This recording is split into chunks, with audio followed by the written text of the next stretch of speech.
I think Universal Studios had some of the biggest potential out of any Universal park. And if I'm being honest, as surprising as it is, it's one of their worst parks. I'm gonna say it. Some of the aspects of Universal Studios Florida are actually really bad. What?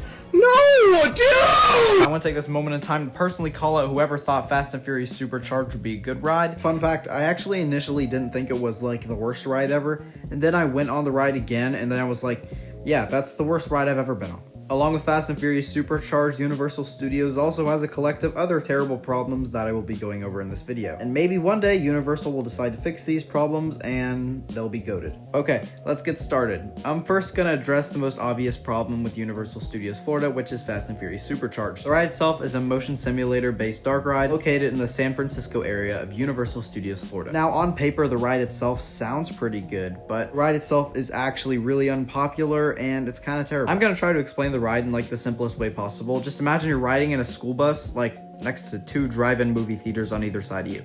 And that's basically the entire ride. All the actions and scenes in the ride make it so you have to turn your head like 45 times to get the whole thing because it's playing on either side of you. And on top of that, the ride itself is just extremely boring. I could literally not think of a word more opposite than supercharged of this ride. The entire ride is just the screens, and on top of that, like the speaker system must have malfunctioned the time that I went on it, but it literally blew my eardrums out. When you think of Fast and Furious, you're thinking of fast, sleek, cool cars. Instead, you're riding in this like 18-wheeler full of a bunch of other people who don't even want to be there with like incredibly loud speakers. It's not a fun time. I really hope Universal finds the wit to close this attraction because they really need to, and they need to replace it with something good. They're doing that in Universal Hollywood, and they need to do that here in Florida too. Okay, problem number 2. Universal Studios Florida, as of now, looks like the wall of TVs inside of Walmart. There are so many screen-based rides. We got Transformers, we got Jimmy Fallon, we got Fast and Furious, we got Gringotts, we also got the Simpsons ride. It is too much. I mean, a little bit of screen rides is good. You can keep Transformers. Transformers is a pretty good ride. But like the Simpsons ride, Jimmy Fallon, it's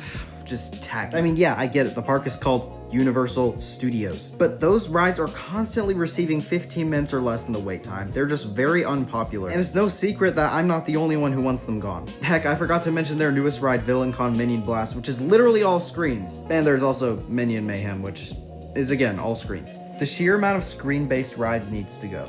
I think Minion Mayhem is alright, but I do think the Simpsons Land probably should go. It doesn't really suit the park well. I don't know exactly what they should replace that with. They should probably bring back the thing that was there originally, Back to the Future. Make like an actual Back to the Future dark ride with like a Marty McFly animatronic. I don't know. Just need to remove that. I think that the screen-based rides that need to be removed are the Simpsons ride, Fast and Furious, yes, VillainCon Minion Blast, even though they opened it like a year ago, and Race Through New York starring Jimmy Fallon. Once all of those are gone, they should feel free to like replace them with maybe filler rides, smaller dark rides, or indoor roller coasters like the Mummy. Those are all really good. Anything else like that would probably suit the park more due to the fact that there's like 6 screen-based rides. Anyway, problem number 3. Hollywood Rip Ride Rockit, which isn't a problem anymore. What's replacing it is, though. The speculation and buzz is going crazy about this ride. The 2 top leading theories, though, are a dark ride and another roller coaster. Most people believe it's going to be themed to Ghostbusters due to the firehouse thingy. Basically, there was like the firehouse that the old Ghostbusters show was in that got torn down and replaced with the roller coaster itself. And then on the wooden fence that was covering the demolition of Rip Ride Rockit said firehouse refurbishment, meaning that they might be bringing the firehouse back, hence Ghostbusters. There were permits filed for a 2-story building. This could be a queue line or a show building.